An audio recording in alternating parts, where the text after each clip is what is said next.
matak lamun urang hayang naon hayang aya hargaan hirupan hatena kumaha carana sing daek ngaj janam deklomit gai durian hoyahan hoyahan hoyahan hoyahan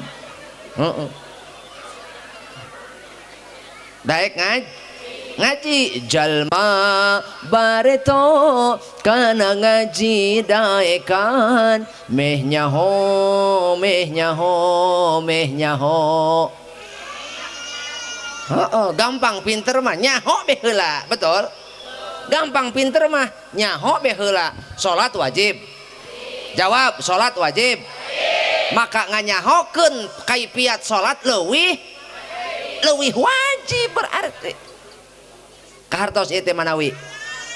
Tah. Eta budak sak kacepet. Matak ieu mi HP kanu sok salat. Hiji ulah sampai jadi jelema bod. Nu kadua ulah jadi jelema fasik. Tukang nyieun karuksak. Eta masih eta tukang nyieun karusakan. Unggal ngomong eta mah sakali ngomong ruksak hate jalma. Sakali ngomong ruksak eta tali duduluran. Seukeut omonganana, Pak.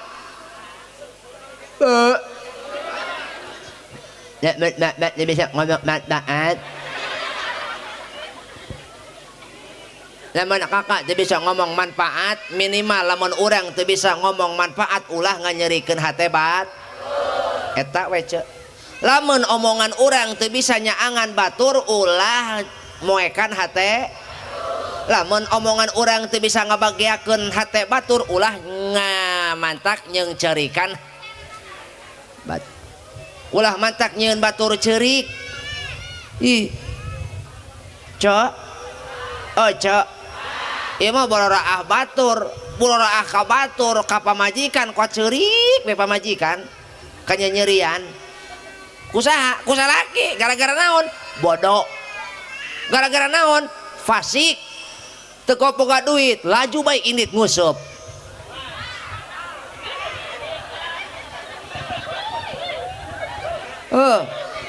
teu boga duit laju bae ngusup padahal mah lamun dibikeun maka indungna jadi doa eta teh.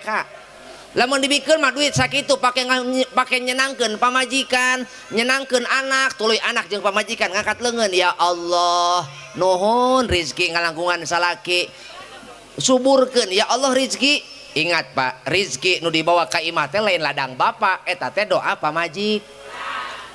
Pamajikan mah cicing di imah tapi nu mukakeun pantau rezeki pamajikan. Lamun hayang subur rezekina bungahkeun pamajikan.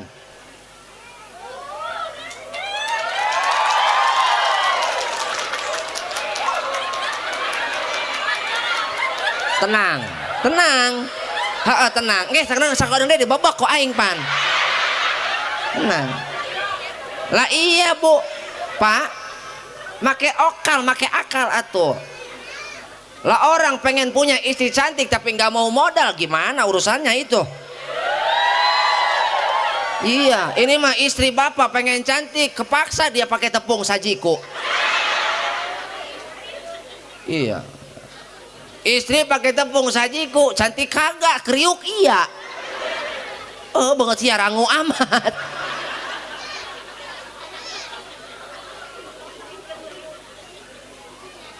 Bu, ibu ge, mulai ya aing ya. Cicing aing keur mulai ya. Pan kudu adil. Ibu ge heueuh kitu tah. Ibu ge. Singar singsur ari hayang diperhatikeun ku salaki eceuna oge sarua perhatian ka salaki ieu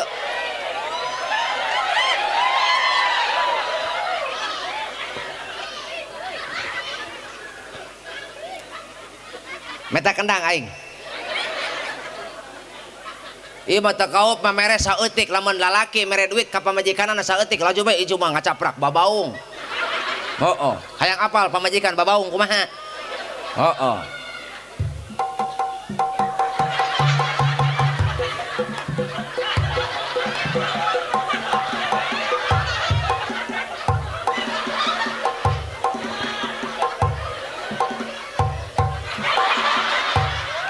Nggak saya teh anjir nu gelo atuh. Heeh. Awewe mah kitu tabiatna ulah komo di imah sorang eta keur pangajian ge awewe mah kabagi 3. Aya nu kawas soang aya. Heeh. Nu kumaha kawas soang si eta mah timiti datang Pak nepi ka acara mulai gandeng bae. Heeh si Mimin yoyoh entin eta nu kitu eta.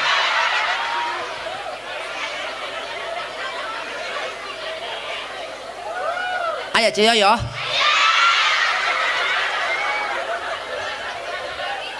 Hah? Raka? Coba teuing teu wawuh ieu. Aya deui, Bu. Kawas entog. Heeh, eta bikang kawas entog. Nu kumaha eta bikang kawas entog? Si eta mah gandeng mah henteu, ngan ti miti celek diuk tekop ngarendeng jeung besti. Ting kecuwis ngomongkeun. Ya. Naon? Dilekeun si entin. Kurang gitu si entin, eta aing ngaji anyar di anyar deui bajuna. Tuluy, ai hutang ka aing tara dibayar. Aya nu kitu aya. Bedil.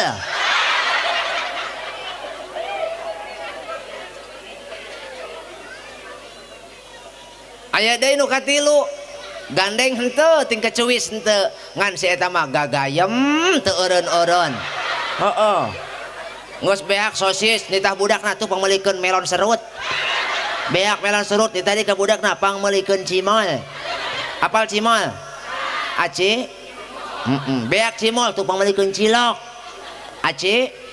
Oh beak cilok pangmelikeun cilung. Aci? Oh beak cilung. Nyong. Oh aya ieu tukang cibay aci. Ngambai kawas nu Mang Udin.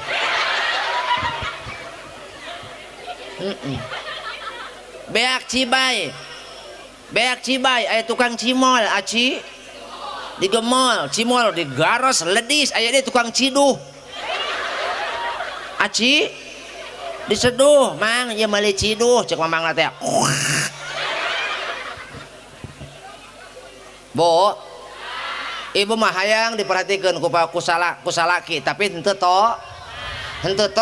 Wanita yang tidak taat, wanita ini yang sholatnya tidak diterima oleh Allah lantaran golongan anu kadua anu sholatna teu diterima ku Allah teh wamro'atun. Bengein wamro'atun batat wa zaujuha alaiha sakhitun. Wanita yang tidur, perempuan yang tidur, seorang istri yang tidur tetapi suaminya marah kepadanya. Pamajikan anu sare tapi salakina keur marah ka manehna, tah nu eta nu moal ditarima ge salatna. Kunaon salakina menika marah-marah ka pamajikan lantaran henteu nurut, henteu taat. Taatna teh kumaha naon? Kumaha eta dasar pamajikan eta mah nu kitu mah nya pamajikan PDAM eta teh ngocor lamun dibayar. Ieu mah lamun salaki mere duit gede yo tah jeung jajan nyaan ieu teh nyaan. Kumaha cek langsung kamu kok begitu menawan, senyummu asyik menyenangkan, senyum dan tawamu membuat diriku terkesan.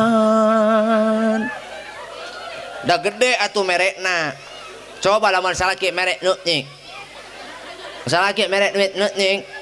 Kumaha langsung pon lelah diriku mencoba mempertahankan semua demi cinta.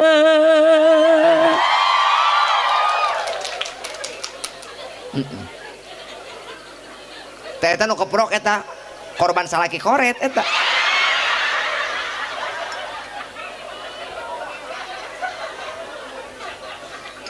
Bo, lamun ibu geus nyieun dosa kanu jadi salaki. Lamun ibu geus nyieun salah kanu jadi salaki. Ulah wani-wani sare lamun can menta hampur. Lamun can menta hampura. Pastikeun heula ku ece penta hampurana. Tak engke mulang ti dieu yeuh, tong diengkekeun. Entong diengke. Tong diengkekeun. Atawa engke isuk salaki balik poe ieu. Balik di masjid teh. Sasalaman ka salaki. Hok. Kumaha cek ece teh? Kang hampuranya bisi salela ieu abdi mohon loba dosa teu karasa. Nya rumasa abdi sok seueur naonna. Seueur salahna. Sok seueur ngabantahna daripada taatna. Mugi we akang sing ridho ka abdi. Lamun ridho salaki ece geus ta ibu bebas dosa.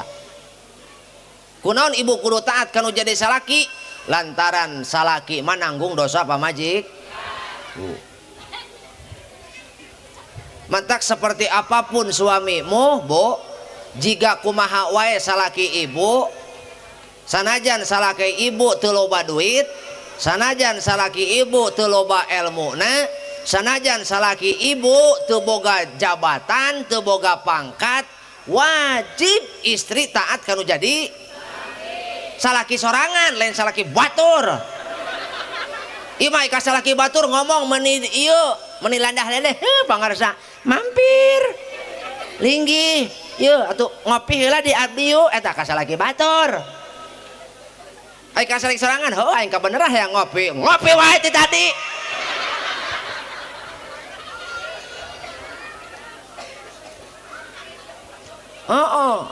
Ai kala lalaki batu mudi garagah gereh ge ngomong ge. Ai kala laki sorangan. Oh. Korban saya eta meureun. Salaki ge sarua kitu. Salaki ge sarua, lalaki ge. Ai ngobrol jeung baladna meni uplek 2 jam ge betaheun. Ai ngobrol jeung pamajikan teu kuateun. Lantaran naon pasti diomongkeun pan awewe mah duit. Eta salaki ai ngobrol jeung batur, rame obrolan teh. Betah. Kopi beak ge ninyuh deui. Betul?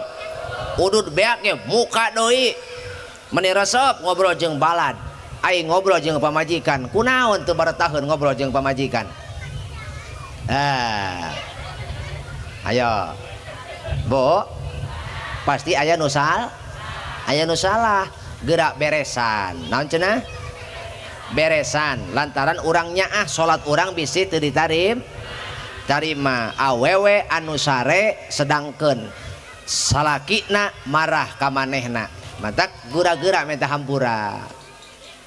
Bakti ibu lamun hayang nepi kana surgana Allah sing bisa bakti kanu jadi salaki. Bakti salaki hayang nepi kana ridho Allah kudu bisa ngabakti kanu jadi indung bapakna. Kartos henteu?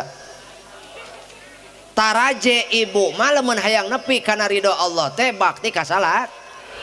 Taraje salaki lamun hayang nepi kana ridho Allah bakti ka indung bapa. Lamun jalma hayang manfaat ilmuna tarajena teh bakti kanu jadi guru.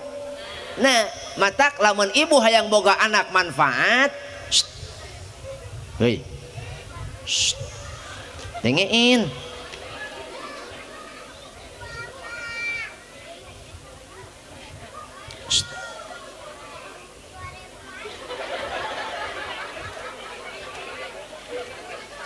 Lamun ibu hayang boga anak anu manfaat, anak abror nya ulah migawe suul adab. Naon cenah? Pastikeun anak jeung indungna jeung kolotna ulah suul adab. Ieu mah kadang-kadang pan ece mah budak mah dipasantrenkeun ka dieu, budak mah dititipkeun ka dieu nya. Budak mah dikadiekeun dikamadosahkeun. Budak ece ngaji di dieu tapi hate ece goreng bae ka ustad.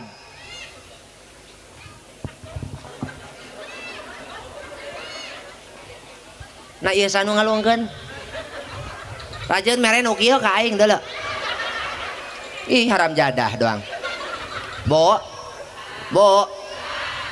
ibu nitipkeun budak ka ustad. Diajar Iqra. Ulah nyapirakeun eta, Bu. Ulah nyapirakeun kiai gede ge anger tinu kitu heula. Betul? Pan euceug ge memeh dihormat ku batur tina cai mani heula. Bapak memeh jadi kiai, memeh jadi ajengan, memeh jadi tokoh masyarakat tinu geuleuh heula pan. Betul? Naon maksudna? Ulah nyapirakeun perkara anu leutik. Kade ceuk. Ima kadang-kadang pan bapak ai budak mangaji ka ustad ieu. Ai hubungan bapak jeung ustad eta goreng. Punten. Gara-gara kabodohan kolot anak nu jadi korban. Nepi ka ilmu anak teu manfaat gara-gara kolotna goreng hate kanu jadi ustad. Aya nu kitu? Aya eueuh. Ih nyarekan saing sebenarnya. Gara-gara kabodohan kolotna teu bisa ngajaga hubungan silaturahmi nepi ka anak nu jadi korban. Na'udzubillahi min dzalik. Matak urang masing manfaatnya punya. Amin ya robbal alamin. Nu mawi nu katilu nu moal ditarima salatna teh Bu, wa akhwani mutasorimani. Naon cenah? Dua dulur anu parasea. Naon Bu? Dua dulur anu parasea. Dulur nu kumaha? Hiji dulur sanasab, dua dulur saagama. Naon cenah? Hiji dulur sanasab eta cacak jeung lanceuk ge pasea wanieun moal ditarima salatna. Sepanjang ibu bapak dendam keneh kanu jadi dulur, salatmu moal diliuk ku Allah. Teu hayang aing cek Allah, gila aing nempona ge. Lantaran naon? Ai sial lisan nama bibir nama muji ka aing, ai hate sia ngahina kana makhluk aing. Pak, kadang-kadang pan lisan urang ai letah nama muji ka Allah. Betul? Di waktu yang lain kita menghina makhluknya, mual naon? Mual ridoun Allah ge. Sok we bapak sok. Aya babaturan bapak, layut jeung bapak ngahina ke anak bapak, mah ambek henteu. Atuh heuh. Ece boga besti. Layut jeung ece ka mana-mana. Laju pan cek besti ece, "Cek, mana salaki itu?" Wah, hidung amat. Ambek moal. Sanajan teu ngahina ece tapi ngahina salaki ece. Ambek moal. Allah ge sarua. Lamun ece ngahina ka makhluk nu sejen teu Allah nu ambekna. Matak lamun ece papaseaan jeung dulur komo dulur sanasab pepeujeuh Bu, ulah sok sarua, ulah saruana.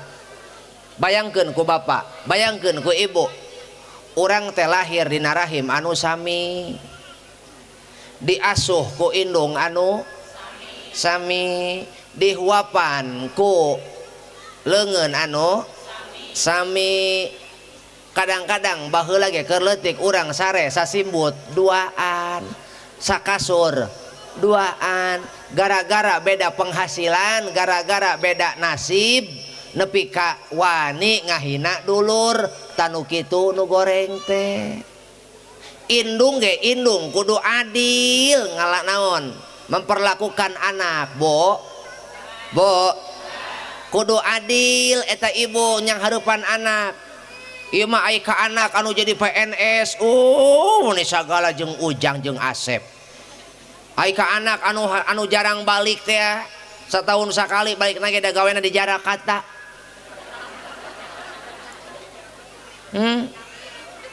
Anak nu panggedena gawe di Jakarta, minantu emak ieu mah.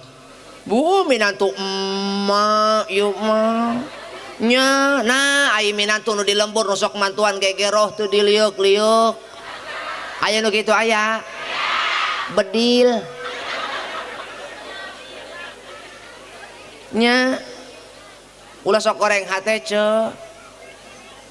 ieu mah kadang-kadang euceum mah pilih kasih tuh dah kanu jadi anak paingan hubungan anak jeung anak teu harmonis da ceuk Kanjeng Nabi lamun kolot memperlakukan anak henteu adil efekna hubungan anak jeung anak moal harmonis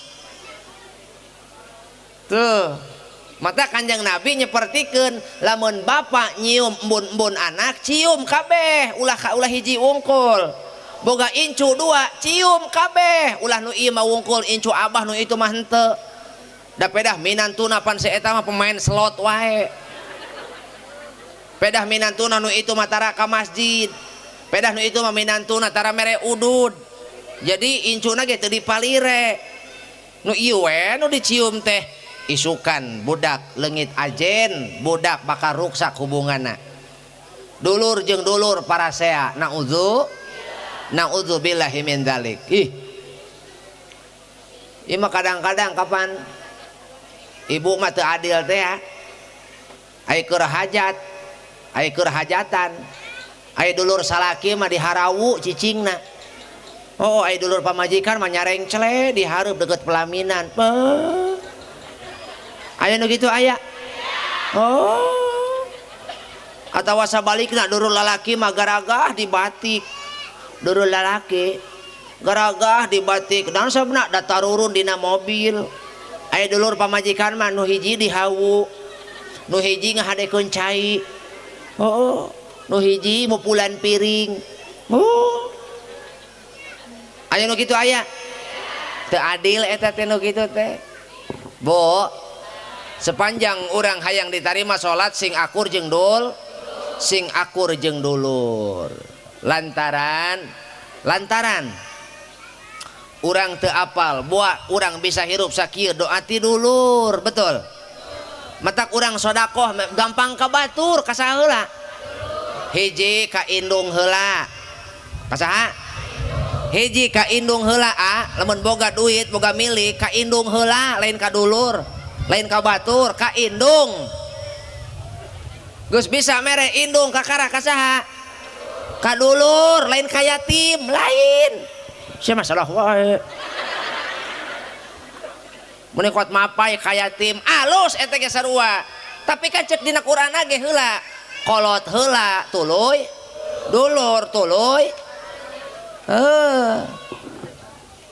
kartos teh kartos henteu ieu mah bororah ka batur ka indung we ka indung kuat teu naon teu mere naudzubillahi min dzalik indung mah indung ngabiayaan anak teu sieun miskin betul indung ngabiayaan anak teu sieun miskin nah ari anak ngabiayaan indung sieun masakat kot indung butuh duit 200.000 jeung meuli beas kumaha ceuk salakina kumaha ceuk anakna sorangan padahal mah jang mah nginjem duit jeung meuli beas kumaha ceuk anakna engke nya mah bebeja heula kasih neng kot bebeja heula ka pamajikanana lamun aya eta anak model kitu bo cekek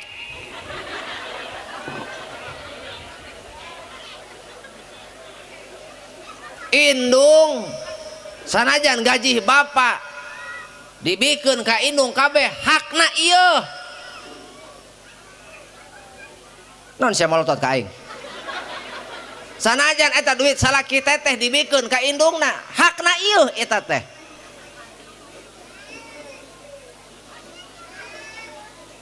matak lamun ibu hayang nempo salaki sukses deketkeun jeung indungna entong dikalah dijauhkeun ingetan ku ibu pak geura longok si emak ka ditu bisi teu boga duit pak anteuran si emak ka ditu bisi gering bejakeun mamah teu bisa milu gitu ieu mah lain pan pak rek ka mana rek ka si emak mau naon eta jeruk loba-loba teuing kot dicokot deui jerukna bo dorong salaki supaya sukses kumaha ngadorongna deketkeun jeung indungna, sing bisaeun mulang tarima kanu jadi indungna, sing bisaeun nyieun bakti kanu jadi indung bapakna, sing bisaeun salaki ibu teh ngabungahkeun nu jadi indungna. Insyaallah rumah tangga ibu bakal mulia, bakal mulia. Tuh bejakeun ka salaki tuh. Jangan sampai kita rindu kepada seorang ibu tapi ibumu sudah menyatu dengan tanah. Urang sono ka emak hanjakal emakna geus dianterkeun ke alam kubur, alam barzah. Sono ka emak urang teh hayang pendak nya. Sono ka emak urang teh ingat keneh dikeukepan ku emak haneut. Nya ge emak teu mere duit, katempo mah wajahna ku urang jadi obat eta teh. Bisa diuk jeung indung teh urang haneut, hate teh asa ludeng hirup mesing urang keur susah ge dibaturan ku indung mah haneut eta teh haneut jasa. Ngan lamun ayeuna urang ditinggalkeun ku emak poek alam dunia teh betul. Yuk memeh indung bapak urang dijajabkeun ka tempat pangbalikan terakhir. Gerak naon? Gerak sing bisa babakti, sing bisa mulang tarima. Teu bisa mulang tarima ku naon? Ku harta, tong dinyenyeri hatena. Betul? Jangan sampai kita ingin berbuat baik kepada orang tua tapi orang tua sudah menyatu dengan tanah. Hanyalah sebuah kerinduan yang menyiksa di dalam dada. Kama qala endis al husna, rindu ibu. Ibu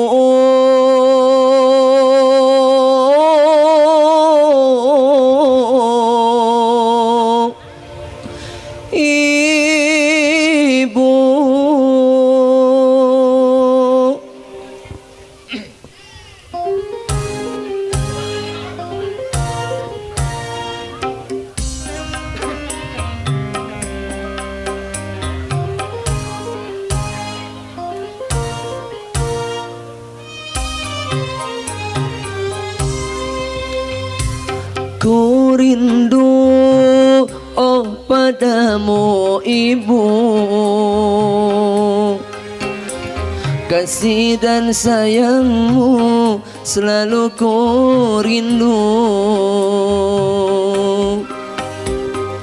Engkaulah pelipur laraku, tempat mencurahkan segala rinduku. Ibu,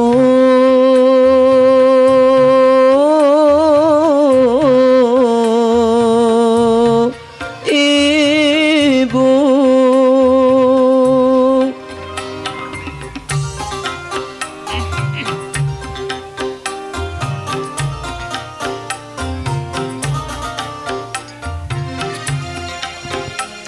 sesibuk apa kita sampai kita melupakan untuk merawat ibu kita?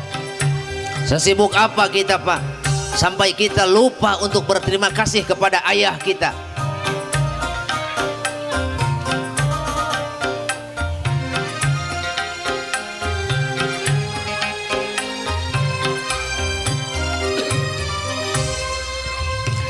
Ku bersedih bila ingatmu ibu, tak mampu ku membalas jasamu.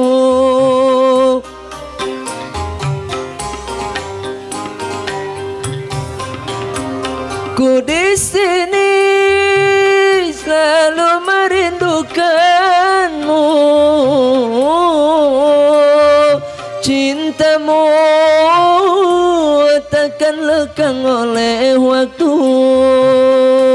Ku panjatkan doaku untukmu, semoga surga terindah tempatmu. Engkaulah pelipur laraku, tempat mencurahkan segala gundaku. Ibu,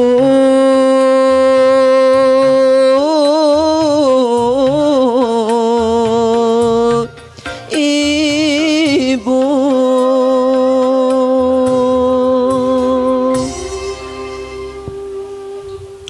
orang cerdas dia akan merawat ibunya sampai kaya, bukan menunggu kaya baru merawat ibunya. Orang cerdas dia akan memuliakan ibunya sampai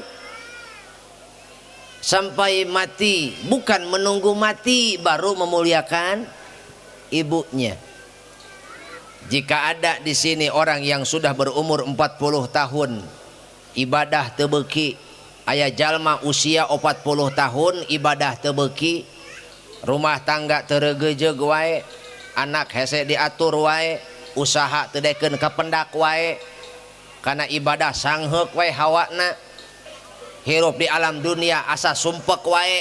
Pariksa dua perkara, hiji dosa kanu jadi indung bapa, dua dosa kanu jadi guru boa eta nu ngahalangan manfaat hirup urang. Kahartos manawi, hoyong salamat dunia akhirat asli, hoyong salamat susul ka indung mumpung aya keneh. Nu boga salaki pentah hampura ka salaki, nu boga salaki pentah hampura ka salaki, tong diengkekeun. Nu teu boga pentah ka indung, pentah ka bapa. Boga dulur hayap dulur, hayu urang bungahkeun kolot, pa bisa-bisa lain pa jauh-jauh. Kumaha carana? Nu boga harta bungahkeun ku hartana, bungahkeun hate kolot. Mun boga harta ku harta, teu boga harta boga ge naon ilmu, seungitkeun ngaran kolot ku ilmu anak. Teu boga ilmu boga ge tanaga, pang nyeseuhkeun, pang moekeun bajuna, pang nyangukeun, pan beuh lagi inung gering-gering ge nyangu jeung anak. Betul? Sok Pak, bungakeun hate kolot. Sanajan ladang bapak kesang luut leet, dina ladang bati saperak dua perak dipake nyenangkeun hate indung, malaikat ceurik ngadoakeun anak model kitu, aras bergetar, malaikat turun hayang ningali anak nu bakti kanu jadi indung. Sanajan ladang kesang ladang papanasan, moal sia-sia jalma nu ngamulyakeun indung. Mudah-mudahan orang di paparinan kakiatan kanggo bakti kanu jadi indung bapak. Keur awewe mah bakti kanu jadi salaki, nu geus karawin mah, nu can kawin atawa nu teu boga salaki pek kanu jadi indung, kanu jadi bapak. Kartos ieu teh, kartos ieu teh. Mun hayang salamet kudu disiplin waktu, kudu naon cenah? Kudu disiplin waktu. Waktuna salat, jawab sing kompak. Hayang salamet. Akang hoyong salamet. Lamun hoyong salamet kudu disiplin waktu. Waktuna usaha, usaha. Ulah kedul. Lalaki mah waktuna usaha. Nyaho pamajikan parabaneun keur-keureuneuh. Punten ieu malin ngomongkeun teteh ieu mah. Gitu. Nyaho pamajikan teh keur-keureuneuh. Ieu mah salaki nyang heuy ngaleng heuy jiga orai ieu. Heeh. Ditanyakeun ku metoha, "Nyi, ka mana salaki dia?" Aya di ieu mah keur ngalumbuk be. Jiga seseuhaneun baseuh. Ih. Kumaha cek mitoha eta mah dia boga salaki teu kabeneran. Aya kitu. Indung-indung kepala lindung, aki-aki ngalabelut, kadohong aing kadohong, boga salaki kanu burut. Atuh ho mun teu burut mah buruan usaha. Nya. Bo. Jadi kudu disiplin waktu. Kumaha carana? Waktuna usaha, waktuna salat, reureut tina usaha. nah gening urang keur usaha hek leumpat salat berarti urang keur menyeimbangkan masa depan. Naon cenah? Urang teh kudu ngaheulakeun kunaon urang kudu ngaheulakeun akhirat. Sehebat apapun Bapak menata masa depan dunia, sehebat apapun Bapak menata masa depan kesuksesan dunia, lamun cek Allah balik maneh kelar tarencanamu, bubar tarencanamu, ruksak tarencana urang. Matak urang kudu ngaheulakeun akhirat gitu. Matak lamun keur usaha reureuhkeun awak urang pakai salat. Dengan begitu dunia tuntut, akhirat siar, tak alus nu kitu ngaranna. Matak kudu disiplin waktuna usaha, waktuna salat, waktuna ngaji, waktuna dahar. Wassalamualaikum warahmatullahi wabarakatuh.